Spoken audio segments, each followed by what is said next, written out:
Something is really wrong with this. What are you playing with? I downloaded an app called Part Palette. It lets me plan genetic circuits using parts from the registry. That sounds great. Can I see? I can select parts and then wrap them together on the palette. Or at least I'm supposed to be able to do that. I keep getting an error message. Maybe the app doesn't work. Or maybe there's something about the parts you're trying to wrap together. What gene are you trying to build? I just grabbed these 3 parts to try. A terminator, an operator, and an open reading frame? That's not a gene. But it's got an open reading frame. What more do I need? Walk with me, dude. For starters, you'll need a promoter.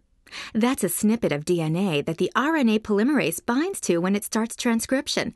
Promoters come in different strengths, so choose carefully. How do I know if a promoter is strong or weak? Well, the strongest promoters have this DNA sequence. RNA polymerase can bind these bases well. The more bases that are different from this consensus sequence, the weaker the promoter is, since RNA polymerase will bind less well and transcribe less often. At least, that's how it usually works. I hear an exception coming. Well, sure, dude. It's very clever, really.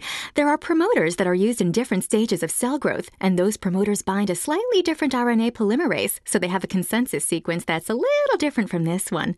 And then there are still other promoters that have lots of differences from this consensus sequence, but they are still strong promoters since they also have DNA sequences nearby that bind activating proteins. The activators help RNA polymerase find the promoter, and that gets transcription really cranking. Activated promoters can be very strong. When does it end? Another great question, dude. There are sequences that come after the open reading frame called terminators. These tell RNA polymerase to stop transcribing RNA and to leave the DNA. These terminators are really useful if you have another promoter downstream of this gene.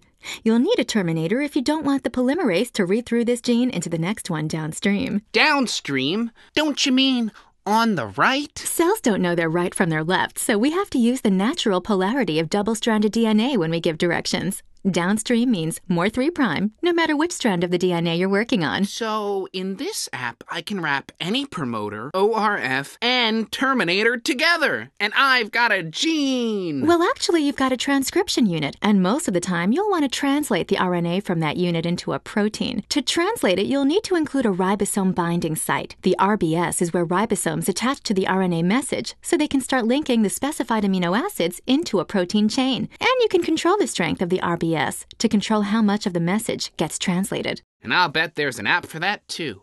Well, if you're interested in working on one, let me tell you about how genes are arranged in eukaryotic cells like plants, yeast, and human... Can we do this another day, Sally? My disk space is nearly full.